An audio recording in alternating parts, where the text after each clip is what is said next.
You're listening to the Spark Radio Network, internet radio like you've never heard before.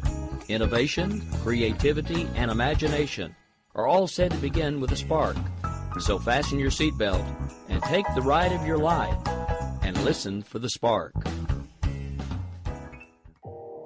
You are listening to KLRN Radio, where liberty and reason still reign. Hey, this is John Preston, Marine Combat Veteran and Pacific Records recording artist.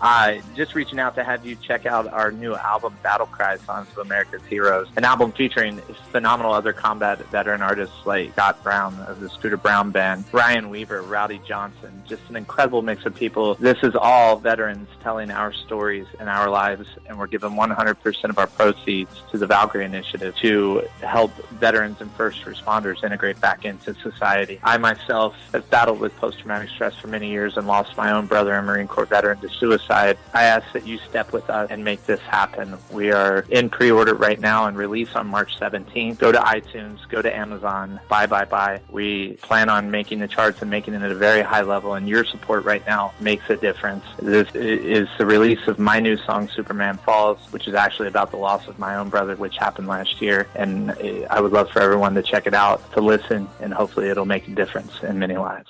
If you're 85 or younger, would you like peace of mind and comfort for your family? We're Final Expense Direct with an urgent message for you. The average funeral today costs over $8,000, but the most you'll get from government benefits is $255. How will your family pay the difference? We can help. Our senior plans start as low as just $1 a day and pay up to $30,000 for a funeral and other final expenses. Peace of mind is easy. There's no medical exam. You'll have lifetime coverage, and your plan can't be canceled as long as you pay your premiums. Call now for free information about our senior plans. Answer a few simple questions and receive approval right on the phone. Plus, call right now and we'll give you a discount prescription card for free. Call 800-553-8687. That's 800-553-8687. Again, 800-553-8687. 8687.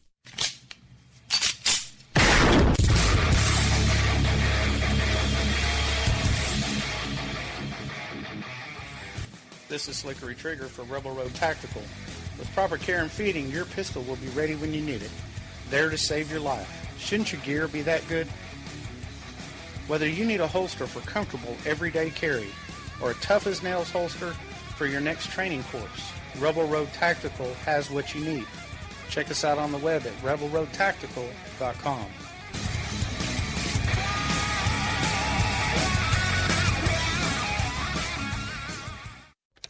Sometimes riders feel lost, unsure why a passage may not be working. It takes another set of eyes to help us nurture our writing into full maturity. At Black Wolf Editorial Services, we strive to enable writers to develop and grow, offering manuscript critiques and line edits through a mentoring editorial style. We also offer assistance on generating a writer's bio for your websites. Black Wolf Editorial Services, nurturing your writing into maturity. For a full list of services, visit blackwolfeditorial.com.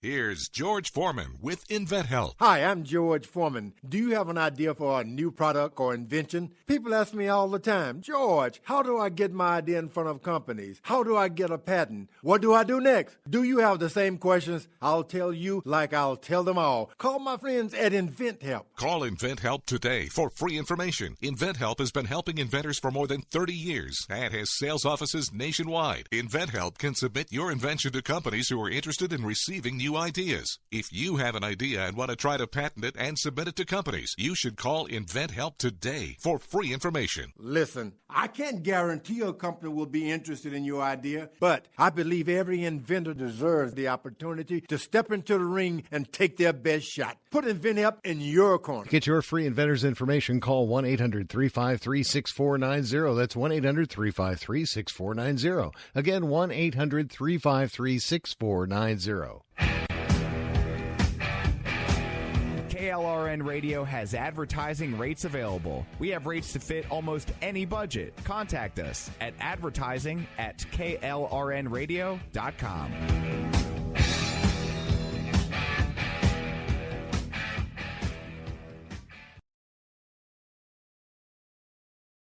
If you're 85 or younger, would you like peace of mind and comfort for your family? We're Final Expense Direct with an urgent message for you. The average funeral today costs over $8,000, but the most you'll get from government benefits is $255. How will your family pay the difference?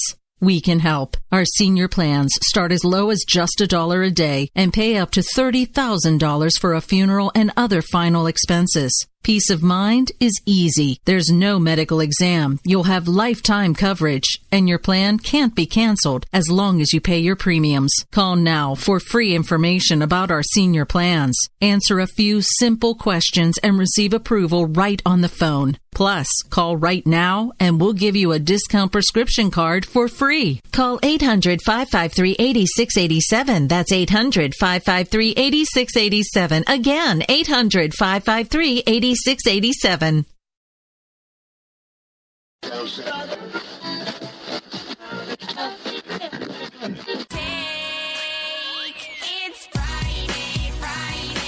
Oh, let me tell you something. I am so sick of Washington and all its works and all them politicians down there and them congressmen. I'll bet you won't find none of them congressmen signing down their electric blankets tonight. Which if they did, their secretaries would get up and go home.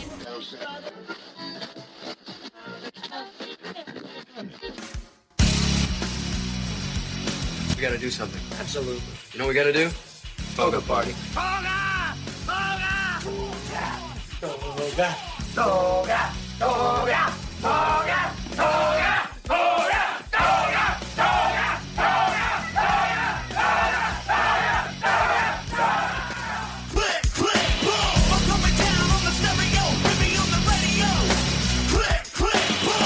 I want you to kill every golfer on the course. Check me if I'm wrong, Sandy, but if I kill all the golfers, they're going to lock me up and throw away the key.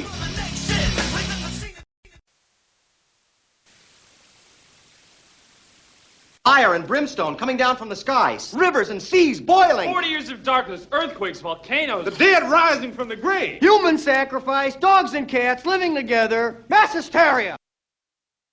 Good evening, folks. Welcome to Robinson and Wright. That was a brief recap of everything that's gone on in Berkeley for the last few days. I am Mr. Rick Robinson, one half of the crew, joined by Mr. Dan Wright, and neither one of us have voices tonight, so this should be entertaining. Good evening, sir. How are you? Yeah, we're both fighting the allergy game. It's awesome. I actually was supposed to start my solo show on Wednesday, which is the right side, and on Tuesday I literally had no voice. So this is my new and improved Dan voice right here. I actually have my voice sort of back.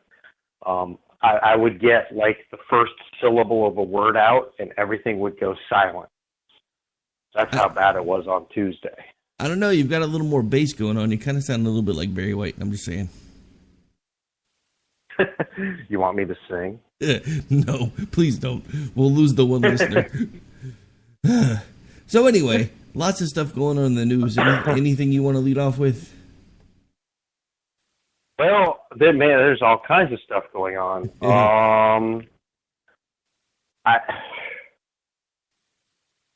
North Korea tries to fire another missile, another dud.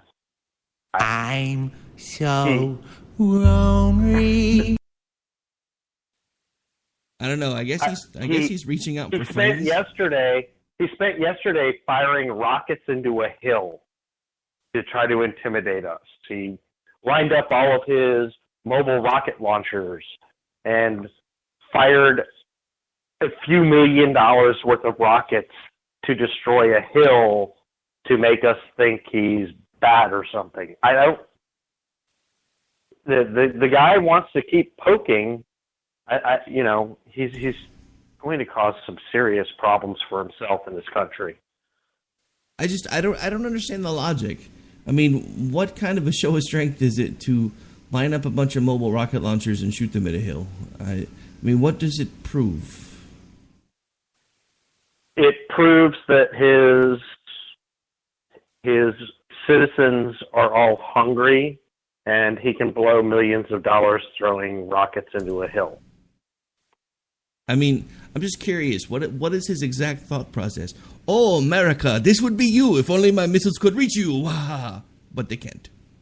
Yeah, that's it. Well, he's threatened us over our carrier group being there, and he's threatened to attack the carrier group. With what? I don't care what he has. I don't care what he thinks. If he wants to threaten a United States carrier group, he might want to rethink that. He really might want to rethink that. Because a carrier group could pretty much decimate him pretty quick. He likes to have his little parades and show his army and everything else. His army does not compare at all to what we have. He wants one nuke. He wants to be able to get one nuke over here. That's his whole goal, is to get one nuke to the United States. I really think we can nip that in the bud before it happens. I mean, I don't understand how many more times we're going to let him have these little shows of force before we finally just smack him across the face, because look, he's starving his own people. He's wasting money in just the hopes of being able to, at one point, fire off a nuke that's going to make it over here. I mean, which, as of right now, if he got lucky, he might be able to hit Berkeley. So there could be an upside. I'm just saying. Yeah, I mean, I'm seeing it. I'm seeing one of his little parades on my monitor right now. I mean, what he doesn't seem to understand is that all we have to do is know when he's having one of his little parades with his entire military going down the street and drop a MOAB on it. Well, no, it's not just that. And we would wipe out his entire military. It's not just that. It's like when they were doing their little show of force the other day, he lined them all up in a row, and I'm just thinking, dude, one group of bombers and every piece of missile launching artillery he has is pretty much toast, because he just had them all lined up in nice little rows. He lined all of his tanks up on the shoreline the other day. Like every tank he had was lined up, hundreds and hundreds of tanks lined up on the shoreline to show his massive army to the U.S. carrier group sitting out in the sea. Yeah. Boom. You just put your entire tank battalion in one place, and we could drop one bomb and destroy the whole thing. Oh, no. See, now, yes, you're right. We could. But what I would do if I could, and again, this is not feasible for the moment because they're not in range right now. Because as far as I know, they haven't decommissioned the A-10s yet. I would send a whole squadron of A-10s right over there and just go, they're done. That's just it. Yeah. Yeah. No, the A-10s are, that's one thing that I'm glad that Trump is in office, because I don't think the A-10 is going anywhere now. I really hope not. That's one of our best weapons. I mean, ISIS, they hear two GE turbofans coming over the mountain, they know they're in trouble. Well, no, exactly. It's an awesome weapon. And it's not just that. I mean, it's the fact of, there's this, all of a sudden there was this, we can decommission this, and I'm like, decommission it for what? It still works. Why are we decommissioning things that still work? Not only does it still work, it's the perfect weapon for the Middle East. It's the perfect weapon for desert warfare. It's the perfect weapon for urban warfare as far as air supremacy goes. Why decommission it? Well, not to mention... When Obama wanted decommission, I was like, what are you doing? The F-35 will not replace the A-10. Not in a long shot. I've seen so many different mixed reviews on the F-35 to begin with. I mean, I see different things that are put out by different people that talk about what a great platform it is, and then I see little articles getting leaked all the time about technical issues and glitches and all this, and I'm just like, did we really spend all this money on this plane that we're probably never actually going to get to use because apparently it only works right about 50% of the time? Fun times. And it's $1 billion over budget. We're trying. The problem is for the last 8 years, it was trying to replace old technology that worked with new technology that wasn't tested yet. That's the problem with the F-35. If they could make it work, it'd be a great plane, but it still would never replace the capabilities of the A-10. It would never replace it. There is no way. There is no way it could give close support for troops on the ground like the A-10 does. I mean, to be honest with you, we have the AC-130. That gives close support better than the F-35 would too, and it's a big, giant, freaking, turboprop-driven plane, and it will give better air support for troops on the ground than the F-35 will. This is true. But all right, so I have a question because we got started on aviation.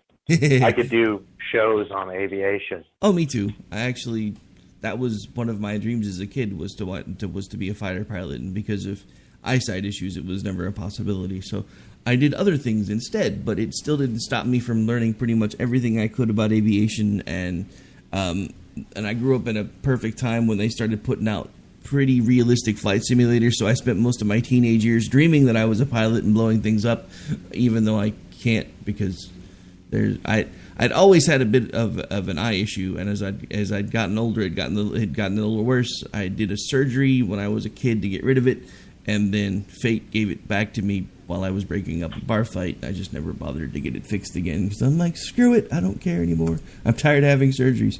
I've had way too many surgeries in my life. I'm not going to keep having them. But anyway, kind of neither here nor there. So I mean, I have a question because I've started to see people now that seem like they're actually getting a little frustrated that they don't feel like the administration has done enough so far when it comes to North Korea. Because now I'm seeing people start talking about red lines and how many red lines will we allow North Korea to cross until we do something. And to me, that's kind of dangerous talk, because the issue isn't necessarily the fact that we could basically turn North Korea to glass. It's could we do it in time before they turn South Korea to glass? Because while his missiles can't find us, he could take out the capital of South Korea in about 30 seconds.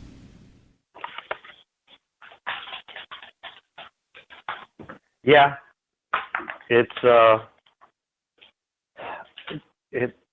we don't want war. I mean, to me, the North Korea thing right now is it's a sit and watch what they do. I mean, as of right now, they have no way possible to get a nuke to the United States. I mean, unless they're cooperating with somebody that has a stub or something else that can fire a ballistic missile at the United States. There's no way. We need to keep watching, but as he keeps trying and keeps testing, we need to pay attention to that. We can't just he has a country full of brainwashed people. I mean, people will say, well, they're not innocent. They agree with him. Well, they're brainwashed. The only way they can get food is to agree with him. We can't just destroy an entire country. Not without absolute reason to.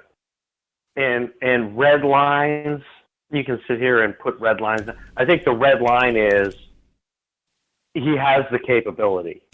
That's the red line to me. I mean, to keep a force there in the Japanese Sea and let it be known we're there and let it be known we're in South Korea, I think that's, he's a nut, but he has to know. He absolutely has to know that we could completely decimate his entire country with the push of a button in a couple of hours. He has to know that. Well, I mean, here's the thing. He wants sanctions. He wants sanctions lifted. That's why he's going to keep doing this. This is his goal. It's to get sanctions lifted. He wants money. He doesn't. Well, he may want to destroy us, but I mean, essentially, he doesn't want to destroy us. He wants money. He wants more money coming into his country. That's what he wants. No, exactly. So, just for fun, because we opened up with North Korea, I found something that I think could be entertaining to talk about. This actually comes from a paper out of New Delhi, India. It's 10 myths that are fact in North Korea.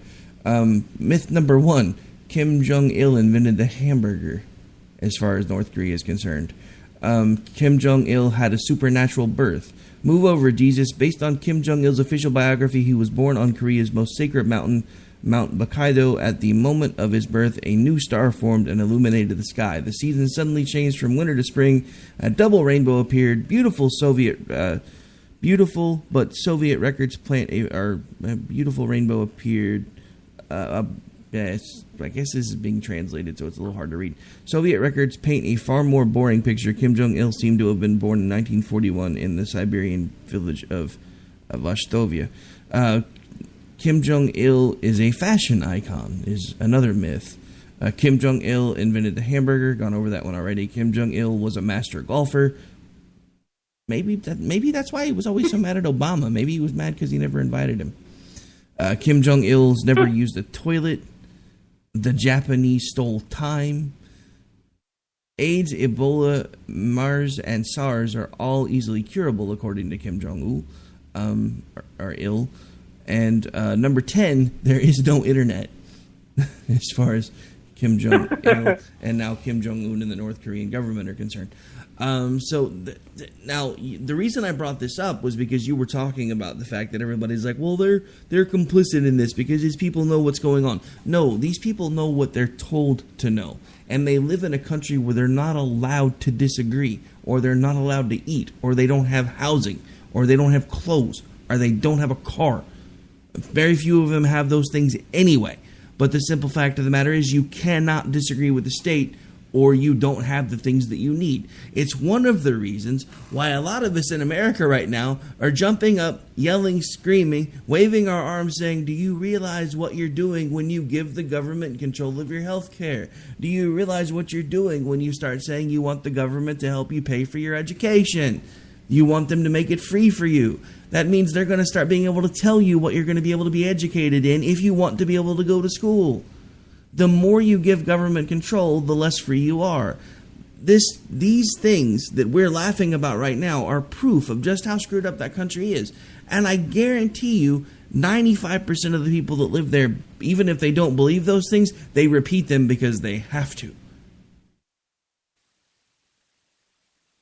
Yeah. That's exactly it. You want something that will boggle your mind? I was involved in a social media thread today with an Antifa account. This account actually said, I do not kid here, we are communist anarchists. Have you ever heard a bigger oxymoron than communist anarchists? How can you be a communist anarchist? I'm thinking you could just leave off the oxy and just call them a big moron because these are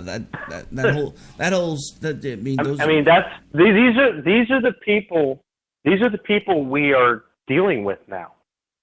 That they have such a lack of knowledge of civics and government that they will call themselves a commo anarchist. Communism is the absolute opposite end of anarchy. Communism is total control by the government over the people. Anarchy is no government, total control by the people. You cannot be a commo anarchist. It's impossible. My head hurt. When I saw that, my head just hurt. I had to take Advil. I don't understand how we got here. I mean, I understand that we could dissect it and we could take it apart and we could probably figure out how we got here, but I really do not understand how we, the freest country in the world, for the longest time, now have this entire generation of people that are now basically just, I mean, they talk about how they're anti this and anti that because, you know, they're anti hate speech and they're anti this and they're anti that. But all they're doing is censoring people. I mean, look, to this whole Berkeley thing, I am not a fan of either Ann Coulter or the other nozzle that recently got banned from speaking at Berkeley. But the simple fact of the matter is they have a right to say the things that they want to say. You have a right to not listen to those things that they say, but you do not have a right to shut them up. That is not how this works. That is not how free speech is supposed to work. We cannot censor things just because we disagree with them. It's one of the reasons why even as a steeply Christian nation, we have struggled with things like pornography on the internet and other things that a lot of people find offensive because we allow freedom of expression. We cannot stop allowing freedom of expression. If we do, we wind up with groups like Antifa, who are the antithesis of what they say they are.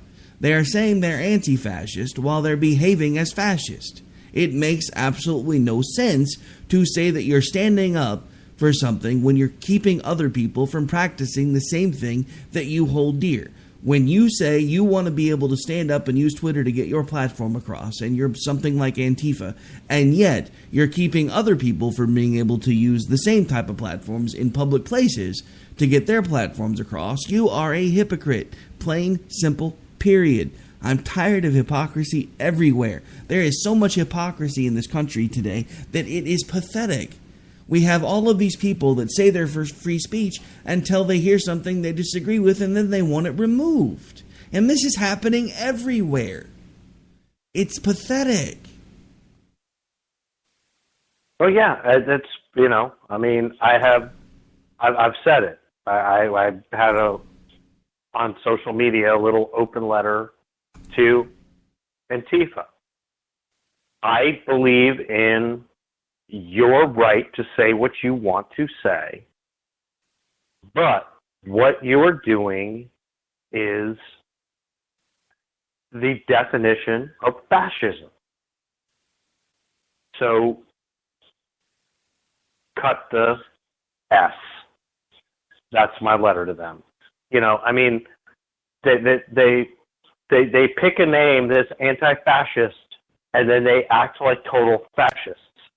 But see, they go by the Google definition of fascist, which is, according to Google, a fascist is somebody on the right wing that silences free speech, which is not the definition of fascism. It is not. It's somebody that shuts somebody else down. That is the basic definition of a fascist. If you want to shut somebody else down, shut down their beliefs, shut down what they feel, you're a fascist. That's what a fascist is. I am for anybody saying what they want to say. I can disagree.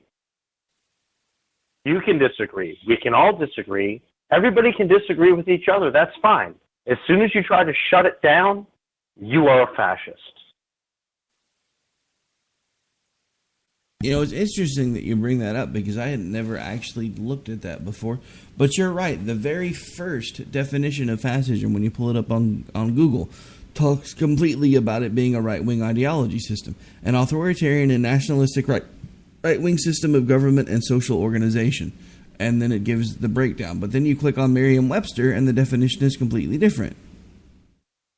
A political philosophy or movement. No, Google put that up a couple months ago. That became Google's definition a couple months ago. I know, but what I'm saying is that's the very first one, because that's the one that Google put in there. But if you actually, there's a link right below there that gives you a link to the Merriam-Webster dictionary, and it actually gives you, as at least from what I can remember, the most accurate definition of fascism.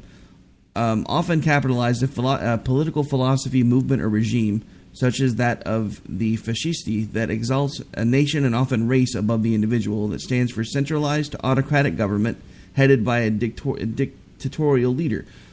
Who in the right wing wants a centralized government? Nobody. So how did all of a sudden fascism become a right-wing thing as far as the left is concerned, when the definition, according to Merriam-Webster, has nothing to do with political leanings as far as right or left? It's because of another reason why I keep more and more liking the Trump administration. As soon as Trump was elected president, groups started redefining fascism. Trump is apparently a fascist, and so is his entire administration.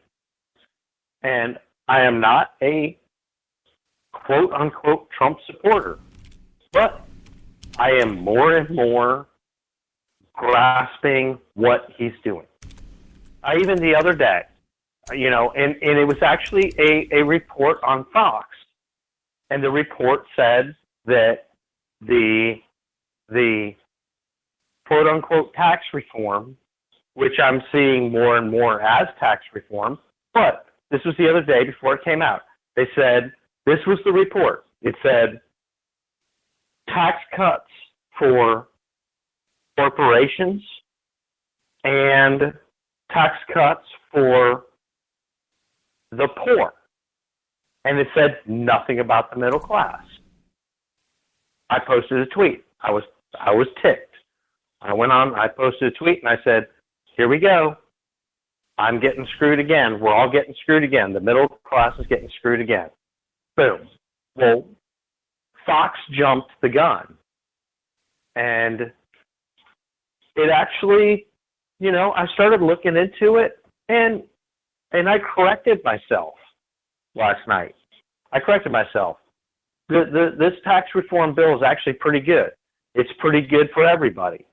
It gives people like you and me a pretty good break on like the first $24,000 I think we earn every year. It almost gives us the first $24,000 tax-free, which I think is great. And I corrected myself. I went on and corrected myself, and I still got yelled at. Oh, see, you didn't. Well, you know what? I watched your Fox News, and that's what I got my information from. So there, but I'm more and more, the more that the resistance and the Antifa and everybody else go after Trump, the more I support him. They think they're winning, and they're actually losing. They're pushing more and more people towards supporting him, and he's really, other than the fact that I'm sick of hearing the word executive order, he's really, I think he's trying his best to keep his promises. Ooh, did you hear my voice break up there? Actually, I didn't really notice it much on my end, so you were covered until you outed yourself. But no, I mean, look, here's the thing, and there are so many people on all sides at this point that are taking the tax plan apart. I've heard all of these things about how he's supposedly getting rid of all these deductions and blah, blah, blah, blah, blah. If he's giving you basically the first $24,000 that you earn in a year tax-free, what kind of deductions do you actually still need? Point one. But point two, he's actually not. Because if you read what they've been talking about, yeah, they're doing away with some of the individual line items that you have to go in to itemize and things like that. But they are giving you double the standard deductions. So they're doubling the standard deductions. They're giving you up to, I believe for a married couple, I think it's restricted to a married couple. I'd have to look again. Is up to the first $24,000 they make is considered tax-free. I'm not sure if that's the same for single folks or not. But you're talking about up to $24,000, which is about, a little less than half of what my wife and I make in a year. As of right now, yes, I freely admit I'm poor. I understand this. I didn't used to be, but I have been for quite some time. But it was one of those things where I had a choice. That I keep killing myself trying to keep a business running that was falling apart, or did I find a job that allowed me to spend a little more time with my family and still manage to pay my bills? So I went with that one. But anyway, but putting all of this in perspective, we're literally talking about the fact that he's going to be simplifying the tax code. He's going to make that easier. He's going to get rid of some of these really, really crazy high tax brackets. And at the same time, he's going to you're talking about the fact that no matter who you are, the first $24,000 of your income, if you're either low income or you're married, is going to be tax free. So I don't understand what the problem is, other than the fact that it's being done by a Republican. Because I guarantee you, if Barack Obama had proposed this, if Bill Clinton had proposed this back in the 90s, there would be dancing in the streets because somebody was finally doing something about the tax code. Right, and like I said, I doubled back. I dropped back. I admitted I was wrong. I was wrong because of a report that I watched on the network news, but I admitted I was wrong. And I was like, hey, you know what? This sounds pretty good. I'll admit when I'm wrong. And I think it actually sounds pretty good. And yes, as everybody that listens knows, I'm separated. I am not divorced yet. And we've stayed together for tax reasons and with the kids and everything else. And we've stayed married, not together, and this may help us for the next 2 years while my youngest daughter is in high school. This will help us financially, which of course means I need to stay married to her for 2 more years. But we were thinking about divorce, getting the divorce over with this coming summer. And now we're thinking about, let's stay married for 2 more years because it will actually help us financially. And people will say, well, you're not even together. Why stay married? Well, you know what? It's all about the kids. And the more money we can keep in this relationship, the better it is for the kids. And that's how we've thought about it. And believe me, both of us want to be divorced. Yeah, I can only imagine. All right, well, we've been on such a tear, and it's been so long since I've done a show. I'm not keeping up with the clock very well. We are almost 10 minutes late for the bottom of the hour break. We're going to have to take a really quick break. When we come back, we'll still have a few minutes of show left, but a little less than usual because we didn't go to break on time. We'll be back in about 3-4 minutes.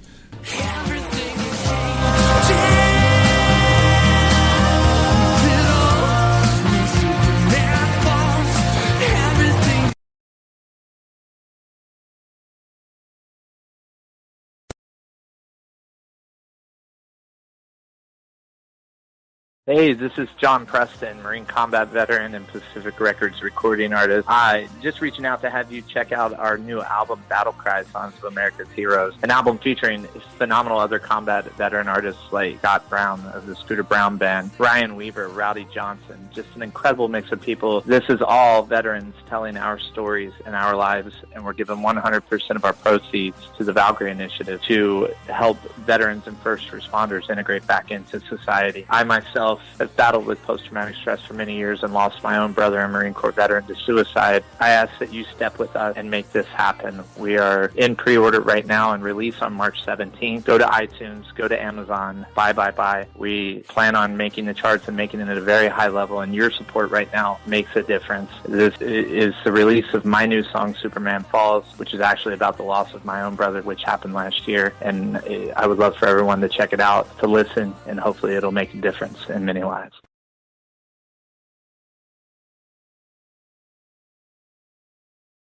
Here's George Foreman with InventHelp. Hi, I'm George Foreman. Do you have an idea for a new product or invention? People ask me all the time, George, how do I get my idea in front of companies? How do I get a patent? What do I do next? Do you have the same questions? I'll tell you like I'll tell them all. Call my friends at InventHelp. Call InventHelp today for free information. InventHelp has been helping inventors for more than 30 years and has sales offices nationwide. InventHelp can submit your invention to companies who are interested in receiving new ideas. If you have an idea and want to try to patent it and submit it to companies, you should call InventHelp today for free information. Listen, I can't guarantee a company will be interested in your idea, but I believe every inventor deserves the opportunity to step into the ring and take their best shot. Put InventHelp in your corner. Get your free inventor's information. Call 1-800-353-6490. That's 1-800-353-6490. Again, 1-800-353-6490.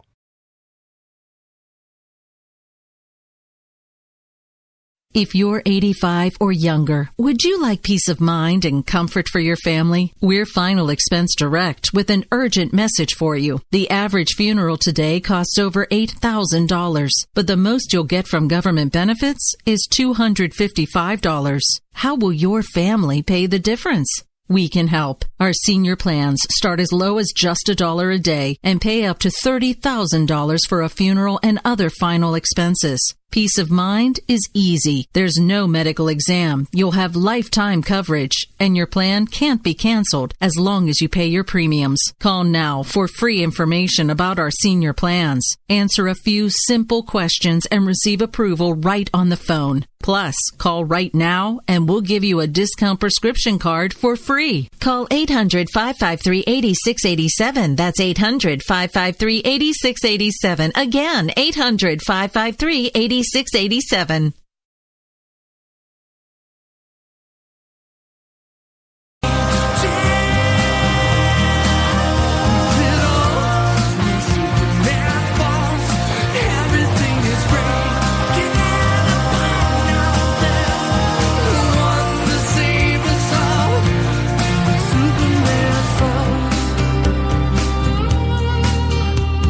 All right, folks. Well, welcome back. Thanks to the fact that yours truly forgot that we needed to take a break about 12 minutes ago. We have about 18 minutes left in the show.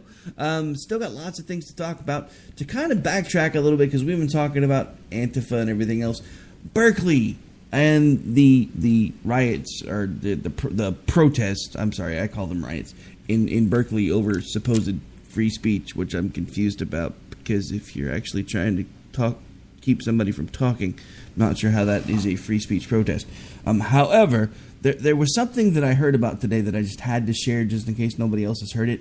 Apparently, there were things that were set up for, the protesters on the Berkeley campus. One of them was, you're not going to believe what I'm about to say, but they had an empathy tent where if you were overwhelmed by the fact that Donald Trump was your president and you just needed somebody to come talk to after you were done yelling and screaming about how hateful Republicans are, you can come into this tent and we'll talk to you here and we'll make you feel better and we'll even offer you a full body massage while we're at it. Ridiculous. I mean, we're big tough guys, and we're going to come out and fight you. But we need a empathy tent. What the hell is an empathy tent? You know what? If you want it's any safe respect at all, even if I don't agree with you, stand up for what you're going to stand up for, and be tough about it. I mean, if you need a counselor at your protest, don't even protest. Just sit down and shut up. Oh, come on. They're tough. They have man buns. Oh. You saw that thread last night, didn't you? Yeah, kind of. Yeah, the man buns. And just like I was talking about that guy. Dan, hang on just a second. From earlier today. Hang on just a second. Hey, Ron, I'm not sure if you're having a technical issue or not, but you are typing and we can see you. So I'm not sure if you can hear me, but we can see what you're typing. At least I can. I don't know if Al can. But anyway, okay, sorry. We were seeming to have a technical issue in the chat. Okay, so back to what you were saying. Sorry. This guy, we're communist anarchists guy. I mean, you talk about just lack of self-awareness. He posted a video.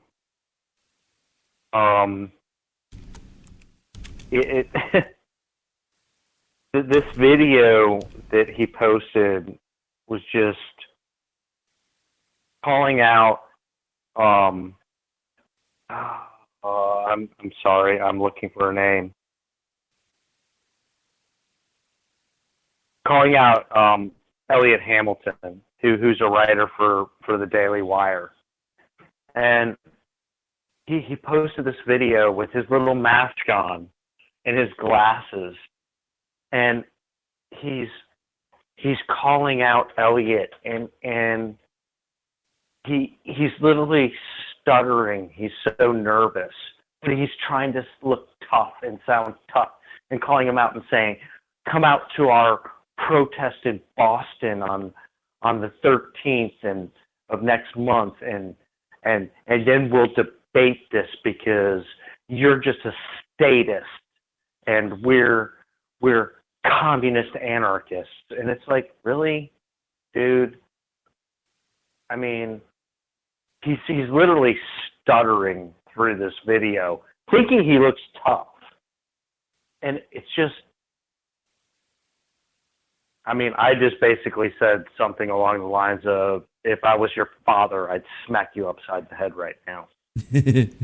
So, for those of you trying ridiculous. It's some kid that lives in Boston whose parents have coddled him his whole life, and now he thinks he wants communism, and he's going to call out a guy that's worked really hard and made it as a top writer for the Daily Wire, and call him a statist. Yeah, well, for those of you trying to keep from his parents' basement, of course. Yeah, I'm sure parents' basement using their internet. But for those of you trying to keep up at home with the home game, just as a reminder, an anarchist communist. Communism is a complete and total dependence upon the state. Anarchism is a complete and total lack of a state. Those two cancel each other out, and therefore the whole thing doesn't work. Just saying. Right. I guess their goal is to create anarchy so that the government will come in and create communism. But I guess that's what their goal is. But it is kind of funny to hear someone who self-identifies as some form of a communist calling someone else a statist. Right. I don't know if anybody bothered to point that out. That's another. You know, the irony in everything they do is, like I said earlier, it's just headache-inducing. It's some kid whose parents have coddled him his whole life and given him everything, parents who probably worked hard and make good money. Of course, a good chunk of it is their fault that he's the way he is. But he's sitting in his parents' basement hoping for the government to pay his college tuition because he has student loans to pay off. And that's why he wants communism by being an anarchist. I don't get it. I just don't get it. so glad that I have raised my children the way I raised them, because none of them would act like idiots like this. Well, the scary part is I don't think they're acting like idiots. I think they actually are idiots. That's part of the problem. They don't understand the concepts that they're spouting, and it's why if you do understand the concepts, they sound completely retarded. It's like all of these people that have started taking two completely opposite words, putting a hyphen between them and saying, well, I'm an anarchist communist, okay? So how exactly does that work? And then you try to talk to them about it. Well, it just means this. And I'm like, those two words completely don't mean anything of what you just said. And I don't understand. I mean, and again, these are people, we're talking Berkeley, college campus. Now, granted, most of the people that were protesting apparently weren't college students there, at least not this round. But the simple fact of the matter is, I don't understand. I mean, our education system apparently has failed us.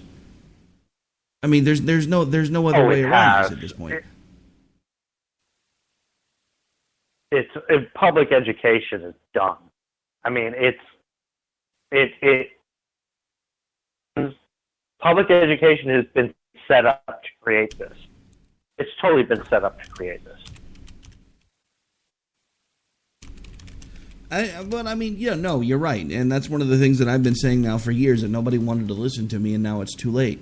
It's one of the first things that I had a problem with the Bush administration for, was the No Child Left Behind stuff, because I'm sorry, I don't want a super strong federal government to be telling the local schools here in my area what they need to be doing as far as education. Now, I will freely admit there needs to be some form of a federal structure when it comes to education. There needs to be a set of minimum standards that are enforced across all 50 states, so that when you get a diploma in one state, it at least means that you have the proficiency to do the same thing across all other states. But we need to bring innovation back to the classroom. We need to give the state the ability to determine what type of education works best for their citizens. And then we need to go even a step further, because the local school districts need to be able to determine what best works for their children, because they're the ones that are there. They see the demographics of the children. When the federal government looks at these numbers, all they are seeing is one-size-fits-all, cookie-cutter crap, and it doesn't work. I mean, it's the same thing that I've been talking about for employment now for years. We have all of these tests that tell us, because there are like 4 or 5 different ways that people learn best. We have all of these tests that tell us all of the different ways that we learn and which ways we learn best. And yet we do not put anything in practice in education that allows us to capitalize on the ways that the people that we're teaching can and do learn best. There should be different types of classrooms for different types of learning styles, so that everyone gets the same type of experience. Instead of having one kid who doesn't enjoy reading but loves to work with his hands get completely bored, even though if you tested him, he'd have a 175 IQ. I'm speaking from experience, because that happened to my oldest. He was bored out of his mind in elementary school, bored out of his mind through junior high school. He actually dropped out when he got old enough, because he's like, look, I'm 17 years old. They will let me drop out. I will go take my GED. They tested him for his GED. He topped out in every single class at 17 and a half. Because he knew all of the concepts, he was just bored with them. Because different people learn different ways. We cannot keep doing this cookie-cutter approach in education, and we can't keep doing the cookie-cutter approach that we've been doing in politics, because they don't work. All we are doing now is lining up across from each other with our spears, arrows, rocks, guns, spitballs, whatever we can find, and throwing them back and forth at each other. Nothing is being accomplished at the local and state levels, or even between parties anymore, because nobody's willing to work together anymore. And no matter what Trump does, he can't do anything right, because he's either not hard enough, or he's too liberal, or he's not conservative enough. It doesn't matter anymore. He's president. It doesn't matter that I didn't want him here. It doesn't matter that I didn't vote for him. The simple fact of the matter is we are stuck with him. So we cannot keep rooting for the Titanic to hit the iceberg, which is what all of these people in UC Berkeley and all of these as I've started calling them UC Berkeley, and all of these other places that have been cheering for him to fail and fall flat on his face. That is the most antithetical, completely un-American thing that you could possibly do. And even with as much as I despised Barack Obama's policies, I never once hoped that he would fall flat on his face, even though he did so on his own quite often. Yes, he did, and I'm in the same boat with you. I never, ever, ever. I always wanted him to succeed. He's my president. I said he was my president. He was. He was the president of the United States. He's my president. All these people will say, Trump's not my president. Well, he is. You live here. He's your president. Shut up and deal with it. The end. You know, I will hold his feet to the fire. But here lately, more and more, I'm happy. I'm becoming happier, and happier with what he's doing. I hate this place. Nothing works here. The medications don't work. I've been here for 7 years. That's still pretty much how I feel about our for a guy who's had all of this against him, the resistance and Antifa and everybody else, totally against him. No matter what he does, it's wrong. They will find a reason for it to be wrong. The Louise Menches and the Sherry Jacobuses and everybody else, that no matter what he does, it's wrong. No, you're wrong. You're wrong. If he does something that I don't agree with, I will say it. But if he does something that I agree with, I will say that too. You can't have everything. You can't sit there and call yourself a quote-unquote conservative and say that everything he's done is wrong. You can't. If you're going to sit there and say that everything he's done is wrong and call yourself a conservative, just leave. Just go somewhere else because you're wrong. I'm not going to sit here and say that everything he's done is great. I won't. But I will acknowledge when he does things right. And more, he's actually doing things right. I don't agree with the executive orders. I think he needs to push it through proper channels. I think he was trying to get everything in he could before tomorrow, his 100th day. But, well, I guess it's by now we're pretty much approaching today, his 100th day. Yeah, I mean, in he's your time zone, it's his 100th day. He's really trying to do. He's really trying to do what he said he was going to do. He really is. Well, no, and I get that. I mean, and he really is trying to do a lot of the things that he said he was going to do. And again, he has done quite a few of them. He really has. I mean, he hasn't done everything that he said he was going to do in the first 100 days, but I think he also didn't really think about... he's never been in D.C. before. I think he just thought he was going to be able to come in, shake hands, make deals, and move on. These people don't want anything fixed. That's the problem. They don't want things to work. They can't have them work properly, and they can't have them work properly for long, or we don't need them. So he's in there trying to fix things, and they're in there trying to keep them broken. Yeah. I mean, how many... I would love to go back to Barack Obama's first 100 days. How many things did he get done? You know, I mean, really. I mean, they sit there and say, you know, Pelosi was on, I saw her on the news today. Pelosi was on there and gave Trump an F plus or an F minus on everything that he said he was going to do. Really? Really? Nancy Pelosi? I give Nancy Pelosi an F on everything she's ever tried to do. So there you go. That's my commentary on that. She literally sat there and said, she listed everything. Healthcare, F. North Korea, F. Everything F. She listed everything. She said, everything F. He's failed everything, but he hasn't. So keep spouting that. He hasn't failed everything. He's barely been in office. He's got almost 4 more years. He's only been in office for 100 days. That's what? That's not even 4 months yet. So he's still got what? Basically another 3 2/3 years left. But he's failed already? Well, according to Nancy Pelosi, he hasn't done anything since he's been in office. Nothing of value since he's been in office, according to Nancy Pelosi.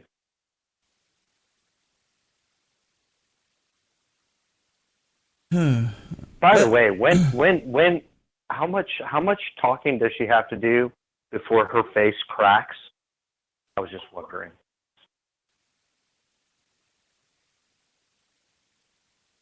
I don't know. That's a good question, considering I'm sure most of her face is plastic. Probably explains why she rarely smiles. Her mouth barely moves when she talks.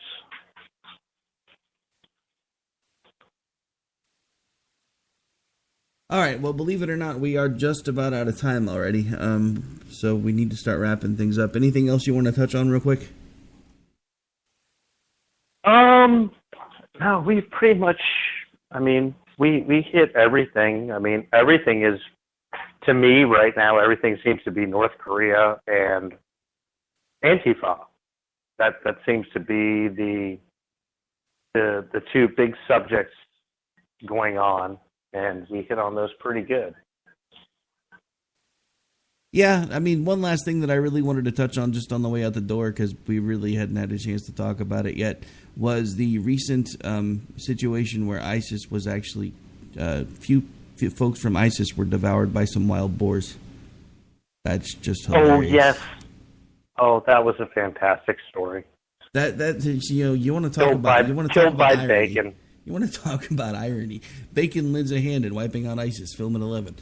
All right, so on that note, folks, we are officially out of time. This has been Robinson and Wright. We come to you live every Friday night on KLRNradio.com.